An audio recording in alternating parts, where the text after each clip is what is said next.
اعوذ باللہ من الشیطان الرجیم بسم اللہ الرحمن الرحیم اجیب دعوت الداعی اذا دعان. میں دعا قبول کرتا ہوں دعا کرنے والے کی جب وہ دعا کرے. السلام علیکم ناظرین، میں ہوں آپ کا میزبان عمران خان. آپ کو پروگرام پکار میں خوش آمدید کہتا ہوں. ہمارے ساتھ موجود ہیں ڈاکٹر محمد عظیم فاروقی صاحب. ناظرین، ہم اپنے پروگرام میں آپ کے بھیجے ہوئے سوالاتوں کے جوابات اور آپ کے بھیجے ہوئے خوابوں کی تعبیر کے لیے رہنمائی حاصل کرتے ہیں ڈاکٹر محمد عظیم فاروقی صاحب سے. تو آئیے دیکھتے ہیں آج کے آپ کے خواب اور سوالات کون سے ہیں. السلام علیکم ڈاکٹر صاحب. وعلیکم السلام ورحمۃ اللہ علیہ. جی ڈاکٹر صاحب، ہمارا آج کا پہلا سوال جو ہماری ٹیم نے ہمارے لیے چنا ہے وہ ہمیں عاصم محمود صاحب نے کوٹ خواجہ سعید سے بھیجا ہے. کہتے ہیں السلام علیکم ڈاکٹر صاحب. وعلیکم السلام ورحمۃ اللہ. پھر یوں لکھتے ہیں کہ سر میری قسمت بہت ہی خراب ہے. کبھی ایسا نہیں ہوا کہ جو چیز حاصل کرنا چاہتا ہوں وہ مجھے ملے. میری دلچسپی کمپیوٹر انجینئرنگ کرنے کی تھی لیکن ماں باپ نے میڈیکل پر اسٹارٹ کیا، وہ بھی نہیں کر پایا. چھوٹا موٹا کاروبار کرنے کی کوشش کی، وہ بھی تباہ ہو گیا. جس لڑکی سے شادی کرنا چاہتا تھا رشتہ بھیجنے سے پہلے ہی اس کی شادی کہیں اور ہو گئی. لمبی قطار پار کرنے کے بعد جب میری باری آتی ہے میری قسمت کی کھڑکی اکثر بند ہو جاتی ہے. کیا کروں؟ قسمت کے ہاتھوں بہت پریشان ہوں. پلیز رہنمائی فرما دیجیے اور مجھے کوئی دعا یا وظیفہ بتا دیجیے. بہت شکریہ. جی ڈاکٹر. بسم اللہ الرحمن الرحیم. ہمارے بیٹے نے جو اپنی کیفیت بیان کی ہے، دیکھو اگر انسان اللہ تعالیٰ سے گلے شکوے کرنا شروع کر دے تو وہ بے حد و حساب ہو جاتے ہیں. لیکن بعض کا انسان اتنا زچ ہو جاتا ہے یا آزردہ ہو جاتا ہے یا جو وہ چاہتا ہے ہونا چاہیے نہیں ہو پاتا، تو پھر ظاہر اللہ سے ہی پھر اس نے مناجات کرنی ہے، آرزوئیں کرنی ہیں. جس طرح حضرت اقبال رحمۃ اللہ علیہ نے تو پورا ایک شکوہ لکھ مارا، اور اس میں کبھی ہم سے کبھی غیروں سے شناسائی ہے، بات کہنے کی نہیں تو بھی تو ہر جائی ہے. مطلب یہاں تک وہ اپنی بات کہہ گئے کہ رحمتیں ہیں تیری اغیار کے کاشانوں پر، برق گرتی ہے تو بیچارے مسلمانوں پر. پھر بھی ہم سے یہ گلہ ہے کہ وفادار نہیں. ہاں وفادار نہیں تو بھی تو دلدار نہیں. تو بہرحال انسان کو اللہ تعالیٰ نے سب سے بڑا ہتھیار دعا ہی ہے، لیکن اسلام کے اندر نا امیدی کفر ہے. حضرت اقبال کا شکوہ دیکھ کے بعض لوگوں نے فتوے کی مشین چلانے کی ابھی تیاری کر رہے تھے تو انہوں نے ساتھ جواب شکوہ بھیج دیا کہ بھئی اللہ کی بارگاہ میں مختلف انداز میں پوری قوم کا جو میں نے مرثیہ پیش کیا ہے، تو اللہ کی طرف سے قرآن و سنت کی روشنی میں ہمیں جو رہنمائی ملی ہے وہ یہ ہے کہ تھے تو آبا ہی تمہارے مگر تم کیا ہو، ہاتھ پہ ہاتھ درے منتظر فردہ ہو. تو یعنی وہ دونوں پہلو سامنے رکھے جائیں. انسان اللہ تعالیٰ سے جب کوئی گلہ شکوہ کرتا ہے تو اللہ تعالیٰ نے بھی بندے کو بہت ساری چیزیں عنایت کی ہیں، پہلے اس کا بھی شکریہ ادا کرے. اس نے زندگی دی، اس نے آنکھیں دی، اس نے کان دیے، بولنے کو زبان دی، پکڑنے کو ہاتھ دیے، چلنے کو پاؤں دیے. پورا وجود جو ہے اللہ نہ کرے کسی کی دونوں میں سے ایک آنکھ ہی نہ ہو تو کس قدر انسان پریشان ہو جاتا ہے. بے شمار نعمتیں ہیں اللہ نے جو از خود ہمیں دی ہیں. ماں باپ کی نعمت ہے، بہن بھائیوں کی نعمت ہے. پھر سب سے بڑھ کے اگر انسان غور کرے تو اسلام کی نعمت ہے، مسلمان ہونا بذات خود، نبی علیہ السلام کو امتی ہونا. تو اللہ فرماتا ہے کہ اگر تم میری نعمتوں کی فہرست بنانا شروع کر دو گے تو میں تمہیں اور نعمتیں عطا کروں گا. والا ان شکرتم لازیدنکم، اکثر یہ واشکروا لی جگہ جگہ اللہ نے بار بار قرآن میں ذکر کیا. تو جو انہوں نے کیفیت بیٹے نے بیان کی ہے اس کا بہترین حل یہ ہے کہ انسان جو ہے وہ باوضو ہو کے سچی توبہ کرے، اپنے معاملات کا محاسبہ کرے. اگر حقوق اللہ میں کوئی کوتاہی ہے تو اس کا ازالہ کرے، حقوق عباد میں کوئی کمی بیشی ہے تو اس کا تدارک کرے، اور اللہ کی بارگاہ میں جو ہے وہ حاجت کے نفل پڑھے جو مباح اوقات ہے، ظہر کے بعد یا مغرب یا عشاء کے بعد، تو یا تہجد کے وقت اٹھ کے، اور اللہم یا مسبب الاسباب یا مسبب الاسباب، یہ 5 تسبیحیں جو ایک مین ٹارگٹ ہے اس کو سامنے رکھتے ہوئے وہ پڑھے، حاجت کے نفل پڑھے، اور اپنی سنگت و صحبت جو اچھے لوگوں کے ساتھ رکھے کیونکہ اللہ فرماتا ہے کہ ان رحمت اللہ قریب من المحسنین، میری رحمت اللہ والوں کے قریب ہوتی ہے، نگاہ مرد مومن سے بدل جاتی ہے تقدیریں، جو ہو ذوق یقین پیدا تو کٹ جاتی ہیں زنجیریں۔ تو انسان جو ہے یک زمانہ صحبت باولیاء، بہتر سلسالات بیریا، وہ صحبت کے بھی اثرات ہوں گے، کوئی نیکی کی باتیں سنیں گے تو انشاءاللہ بہت سے بھلائی کے راستے بھی نظر آئیں گے۔ انشاءاللہ ہم بھی دعا گو ہیں اللہ تعالیٰ ان کی ساری مشکلیں آسان کرے اور زندگی میں ان کے لیے آسانیاں پیدا کرے۔ بہت شکریہ ڈاکٹر صاحب۔ جی عاصم محمود صاحب، جیسا کہ ڈاکٹر صاحب نے فرمایا کہ انسان کی زندگی جو ہے وہ دکھ اور سکھ کا حسین امتزاج ہے، اور آزمائش انسانی زندگی کے ساتھ جڑی ہوئی ہے۔ ایسے میں ہمیں اللہ تعالیٰ پر تکیہ کرنا چاہیے اور اس کی رحمت سے مایوس نہیں ہونا چاہیے۔ انشاءاللہ تعالیٰ اللہ اپنا کرم کرے گا۔ ڈاکٹر صاحب، ہمارا آج کا دوسرا سوال ہمیں ایبٹ آباد سے ذوالفقار مرزا صاحب نے بھیجا ہے۔ لکھتے ہیں السلام علیکم ڈاکٹر صاحب۔ وعلیکم السلام ورحمۃ اللہ۔ پھر کہتے ہیں کہ میں اپنے ابو سے بہت محبت کرتا ہوں، انہوں نے زندگی میں ہمیشہ ہمیں خوش رکھا ہے۔ والد محترم بہت سخت بیمار ہو گئے ہیں، والدہ بھی ان کی بیماری سے ذہنی اور جسمانی طور پر متاثر ہو گئی ہیں۔ وہی میری کل کائنات ہیں، ان کے بغیر زندگی کا تصور بھی نہیں کر سکتا۔ ان کی صحت یابی کے لیے دوا کے ساتھ ساتھ دعا بھی کرنا چاہتا ہوں۔ مہربانی فرما کر کوئی بہت ہی اتھینٹک سے دعا بتا دیں، میں انہیں اس حالت میں نہیں دیکھ سکتا۔ بہت شکریہ۔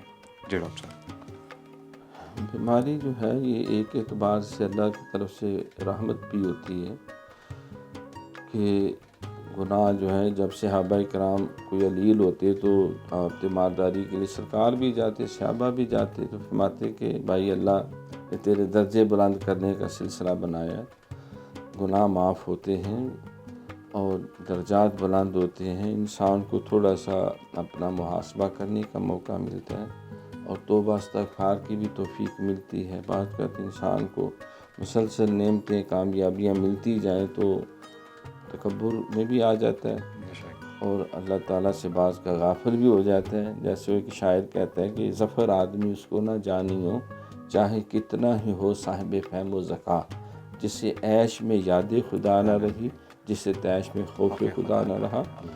تو ان حالات میں ظاہر ہے جو عزیز و اقربا ہیں، بالخصوص جو آل اولاد ہیں، ان کے لیے بہت آزمائش ہوتی ہے۔ تو انسان کو فوری طور پر جو اللہ کی بارگاہ سے رجوع کرنا چاہیے، سچی توبہ بھی کرے۔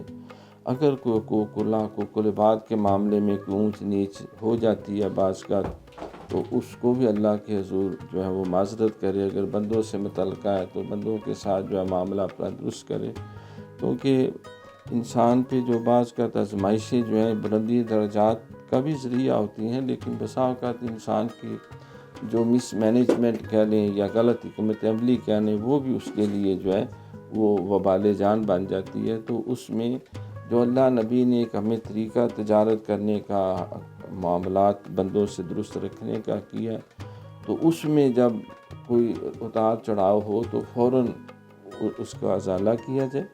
تو اس کے لیے آیت کریمہ جو ہے لا الہ الا انت سبحانک انی کنت من الظالمین، یہ دعا یونس علیہ السلام بھی ہے، نبی پاک صلی اللہ علیہ وسلم بھی پڑھتے رہے، امت بھی ساری پڑھتی ہے۔ تو 1.25 دفعہ یہ انسان اگر پڑھے یا مل کے پڑھ لیں اور دعا کریں، اللہ تعالیٰ اس پاک کلام کے وسیلے سے پھر صدقہ دینا، سرکار نے فرمایا اس سے بھی بلائیں ٹل جاتی ہیں۔ اور پھر اس کے علاوہ دعا بھی کروائی جائے اللہ والوں سے، بزرگوں سے، اگر ماں باپ حیات ہیں ان کے، یعنی دادی دادا یا نانی نانا، ان سے بھی ریکویسٹ کی جائے۔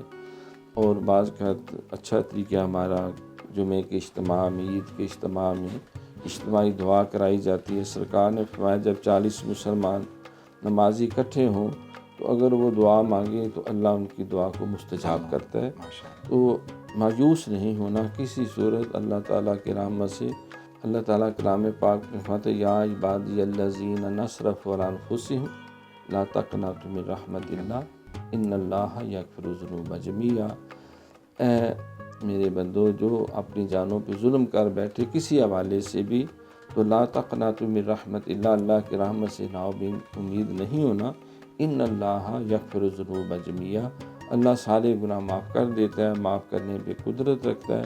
ایک اور جگہ فرمایا کہ اے محبوب نے کہہ دو کہ اگر تم جو ہے اپنا کوئی ایسی غلطی خطا ہو جائے تو تیرے پاس آئیں اور تیرے پاس آ کر اللہ سے استغفار کریں اللہ اور آپ بھی ان کے لیے استغفار کی دعا کریں تو لوجد اللہ تواب الرحیمہ، تو اللہ تعالیٰ کو کرم کرنے والا اور رحم کرنے والا پاؤ گے۔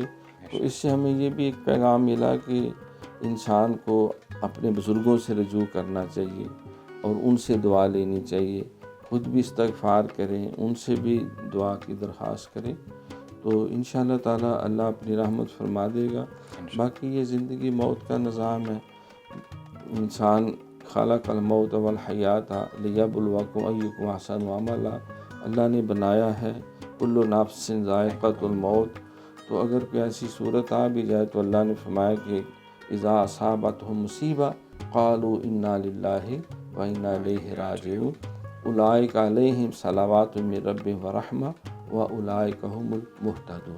اللہ اپنی رحمت کی آغوش منہ لے لیتا ہے اور وہی حقیقت میں ہدایت یافتہ۔ بے شک، بہت شکریہ ڈاکٹر صاحب۔ جی ذوالفقار مرزا صاحب، جیسا کہ پچھلے سوال میں بھی ڈاکٹر صاحب نے یہی فرمایا کہ زندگی جو ہے وہ دکھ اور سکھ کا امتزاج ہے، اور اسی طرح بیماری اور صحت بھی انسانی زندگی کے ساتھ جڑی ہوئی ہے۔ ایسے میں ہمیں اللہ کی رحمت سے مایوس نہیں ہونا چاہیے، ہمیشہ اس پر بھروسہ رکھنا چاہیے، وہ ہمیشہ بہتر کرنے والی ذات ہے۔ ناظرین، یہاں پہ وقت ہوا ہے آج کے وقفے کا، ملتے ہیں وقفے کے بعد۔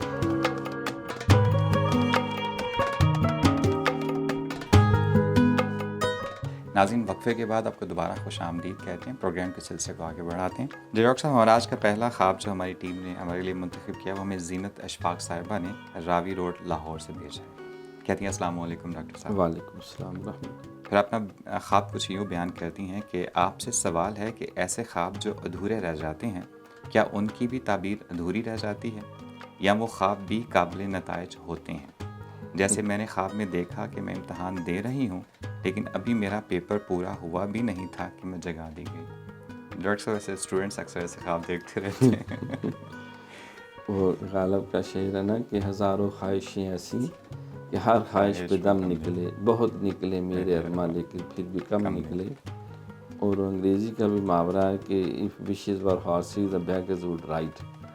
تو انسان جو ہے وہ آرزویں اور تمنائیں خواہشات جو ہے وہ کوئی حرج نہیں، ظاہر ہے اچھے خواب ہونے چاہیے۔ حضرت عمر رضی اللہ تعالیٰ کا فرمان ہے کہ بہترین کامیاب روشن ترین مستقبل کے لیے ہر وقت پر امید رہو۔ بے شک، اللہ نے پیغام دیا ہے، ہوسٹ سسٹینز لائف، تو اور بدترین حالات کے لیے ہر وقت تیار رہو۔ کوئی پتہ نہیں جو ہے وہ یہ جب آزمائشیں آتی ہیں تو اکیلی نہیں آتی، اللہ تعالیٰ کا بھی قرآن پاک میں ایک اصول بیان ہوا، وَلَنَبْلُوَنَّکُم بِشَیْءٍ مِّنَ الْخَوْفِ وَالْجُوعِ وَنَقْصٍ مِّنَ الْأَمْوَالِ وَالْأَنفُسِ وَالثَّمَرَاتِ، کہ بھئی میں تو ضرور آزماؤں گا، ہم تمہیں ضرور آزمائیں گے۔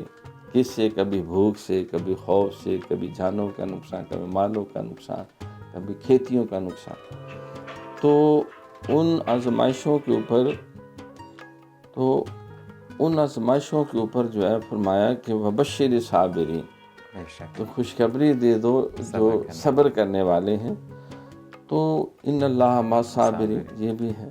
تو خواب ادھورے، اب خواب ہی ادھورا ہے تو تعبیر بھی ادھوری ہونی چاہیے۔ تو ایک تو ہوتے خواب جو آرزو میں انسان کی، ان کو اپنی مناجات بنائیں، ان کو اپنی دعائیں بنائیں، اور اللہ کی بارگاہ میں مانگا ہوئی دعا، اٹھا ہوا ہاتھ کبھی خالی نہیں جاتا۔ کہ اس کا بعد آیا تو آپ بھی آیت پڑھتے ہیں کہ اجیب دعوت داعی اذا دعان، جب بھی کوئی دعا کرتا ہے تو میں اس کی دعا قبول کرتا ہوں۔ اسی نے کرنی ہے اور ہے کون، وہی سب کچھ دینے والا ہے، وہی مالک الملک ہے، وہی ہے سب کا خیر خواہ ہے، وہی عزت دیتا ہے، وہی ذلت دیتا ہے، ہر خیر اسی کے ہاتھ میں ہے۔ تو لہٰذا وہ بندہ نہیں جو مانگے نا، تو جو عطا نہ کرے تو پھر خدا تو نہیں، اس نے خود بار بار کہا مانگو مانگو، جتنی دفعہ مانگو میں اتنی دفعہ دوں گا۔ تم مانگ مانگ کے تھک جاؤ گے، میں دے دے کے نہیں تھکوں گا، اور میری رحمت میرے غضب کے اوپر حاوی ہے۔ تو اس کے لیے جو ہے وہ ربنا آتنا فی الدنیا حسنہ وفی الآخرۃ حسنہ وقنا عذاب النار۔ تو یہ اس دعا کی ایک تو ہماری وہ بیٹی کثرت کرے، ہر نماز کے بعد جو ہے وہ اگر کم از کم 3 دفعہ یہ پڑھ لی جائے، اور اگر وہ علم سے وابستہ ہیں تو رب زدنی علما، رب زدنی علما یہ پڑھی جائے۔ اگر کوئی تھوڑا سا اس میں حافظے کی کمزوری ہے تو سلام پھیر کے اپنا دائیں ہاتھ پیشانی اور سر پہ رکھ کے اس طرح پھیلا کے اللہم یا قویو یا قویو یا قویو یہ 7 دفعہ پڑھیں۔ اے اللہ بے شک تو ہی قوت دینے والا ہے، تو قوت دینے والا ہے، تو ہی قوتوں والا ہے، تو اس سے حافظہ بہتر ہو جاتا ہے۔ اور سورۃ اخلاص قل واللہ شریف اگر پڑھی جائے تو اس سے بھی حافظہ بھی بہتر ہو جاتا ہے، اور مقدر کے دروازے بھی اللہ تعالیٰ اس کے لیے کھولتا چلا جاتا ہے۔ تو لہٰذا خواب کو خواب ہی سمجھا جائے، لیکن جو آرزویں اور تمنائیں ہیں وہ ایک حسین خواب ہے، وہ اللہ کی بارگاہ میں مناجات ہے، اور کبھی بھی ہاتھ نہیں کھینچنا چاہیے، اللہ تعالیٰ سے مانگتے رہیں، مانگتے رہیں۔ سرکار نے فرمایا کہ مجھے بچوں سے پیار ہے اس لیے کہ بچے جب مانگنے لگتے ہیں تو پھر مانگتے ہی چلے جاتے ہیں، رونا پڑے رو پڑتے ہیں، لیٹنا چاہے لیٹ پڑتے ہیں۔ آج تیرے کو نہیں جو منگا گے یہ میں اڑیاں کرے آنا، میں نکی جی ضد کر بیٹھوں آج خالی نہیں جانا۔ تو اس کی بارگاہ میں پھر ٹھوٹا رکھ کے بیٹھ جائیں تو پھر کبھی تو صاحب پوچھیں گے کون کھڑا دربار میں، تو انشاءاللہ کرم ہوگا اور ضرور ہوگا، اور اس پہ ایمان رکھیں، کسی صورت اللہ محروم نہیں رکھتا۔ ماشاءاللہ، بہت شکریہ ڈاکٹر صاحب۔ جی زینت اشفاق صاحبہ، جیسا کہ ڈاکٹر صاحب نے کہا کہ hope for the best and get ready for the worst, ہمیں ہر قسم کے حالات کے لیے اپنے آپ کو تیار رکھنا چاہیے، باقی اللہ تعالیٰ سے دعا و مناجات کرتے رہنا چاہیے، وہ دینے والی ذات ہے، وہ ضرور دیتی ہے۔ ڈاکٹر صاحب ہمارا آج کا دوسرا خواب جو ہے وہ طٰہٰ منیر عباسی صاحب نے ہمیں جیکا گلی مری سے بھیجا ہے۔ کہتے ہیں السلام علیکم ڈاکٹر صاحب۔ وعلیکم السلام ورحمۃ اللہ۔ پھر فرماتے ہیں کہ خواب میں وسیع نیلا سمندر اور ستاروں بھرا آسمان دیکھا ہے، سمندر کو دیکھتا ہوں تو دن ہے اور آسمان پر ستارے چمک رہے ہیں۔ اس حیرت زدہ خواب کی تعبیر معلوم کرنا چاہتا ہوں، اس لیے آپ کو ٹیکسٹ کر رہا ہوں، شکریہ۔ جی ڈاکٹر صاحب۔ ایک تو وہ جیگا گلی کا نام سن کے بندے نے وہ سردی سی محسوس ہونا شروع ہو جاتی ہے، کیونکہ کچھ عرصہ مجھے بھی وہاں خدمات تدریسی جو ہے وہ سارا انجام دینے کا موقع ملا، تو وہاں مشہور ہے کہ وہاں سے 2 موسم ہوتے ہیں، یا سردی ہوتی ہے یا بہت زیادہ سردی ہوتی ہے۔ تو جیگا گلی تو وہ تو سمجھا جاتا ہے وہ کہ سینٹر ہے، نتھیا گلی تو ٹھنڈیانی، تو یہ بعض جگہیں ایسی ہیں۔ تو ہمارے بیٹے کو جو خواب انہوں نے دیکھا وہ مبارک ہے، مستحسن ہے۔ سمندر دیکھنا، نیلا سمندر، یہ علم بھی ہے، یہ عرفان بھی ہے، یہ اللہ کی رحمتیں بھی ہیں، برکتیں بھی ہیں، اور آسمان پہ ستارے دیکھنا جو ہے وہ یقیناً وہ بھی اللہ تعالیٰ کی رحمت ہے، برکت ہے۔ جس طرح سرکار نے فرمایا کہ صحابی کا نجوم بھی یہ مقتدی تم اہتدی تو، میرے صحابہ ستاروں کی طرح جس کے پیچھے بھی چلو گے ہدایت پا جاؤ گے۔ اور اہل بیت اطہار کے حوالے سے فرمایا کہ اور اہل بیتی کا سفینۃ نوح، میرے اہل بیت کشتی نوح کی طرح، جو سوار ہوگا وہ بچے گا، اور جو ستاروں سے رہنمائی ہوگا منزل پہ وہ پہنچے گا۔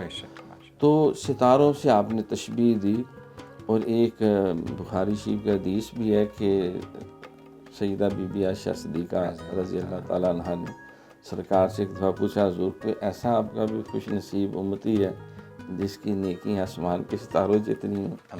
ہاں میرے عمر فاروق کی نیکی ہیں۔ تو خاموش ہو گئی، تو حضور نے کہا کیا بات ہے، بہت زیادہ آگے سے جوش و خروش نہیں دکھایا گیا۔ تو عرض کرنے لگے حضور میرا خیال تھا شاید میرے ابا سیدنا صدیق اکبر جو پہلے دن سے آپ کے ساتھ تن من دن جان مال اولاد سب کچھ قربان کیے بیٹھے ہیں، شاید ان کی اتنی نیکیاں ہوں گی۔ تو سرکار مسکرا پڑے، فرمایا کہ اے عائشہ صدیقہ، عمر کی جو ہے وہ ساری زندگی کی نیکیاں ابو بکر کی ایک نیکی جو ہے وہ پھر بھی زیادہ ہے، جو غارے سور والی جو نیکی آپ کی ثانی سنین اذہما فی الغار اذ یقول لصاحبہ لا تحزن ان اللہ معنا، پروانے کو چراغ تو بلبل کو پھول، بس صدیق کے لیے ہے خدا کا رسول، بس ہمت او کشت ملت راچ ابر ثانی سلام و غار و بدر و قبر.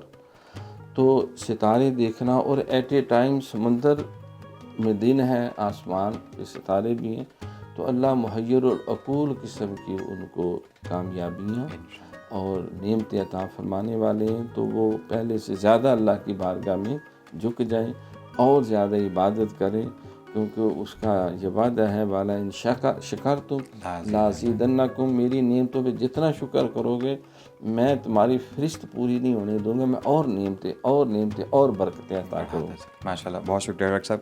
جی طه منیر عباسی صاحب، جیسا کہ ڈاکٹر صاحب نے کہا کہ آپ کو بہت مبارک ہو، آپ کا خواب بہت مبارک خواب ہے. اللہ انشاءاللہ تعالیٰ آپ کے لیے نئے راستے کامیابیوں کے، کامیابیوں کے کھولے گا. ناظرین، یہاں پہ ہمارے آج کے پروگرام کا اختتام ہوا جاتا ہے. ہمیں اپنے اگلے پروگرام کے لیے آپ کے نئے خواب اور نئے سوالات کا انتظار رہے گا. آپ ہمیں اپنے خواب اور اپنے سوالات اسکرین پر نظر آنے والے تمام لنکس پر بھیج سکتے ہیں. ہمارے اگلے پروگرام تک کے لیے ہمیں دیجیے اجازت. انشاءاللہ تعالیٰ آپ سے پھر ملاقات ہوگی. اللہ حافظ.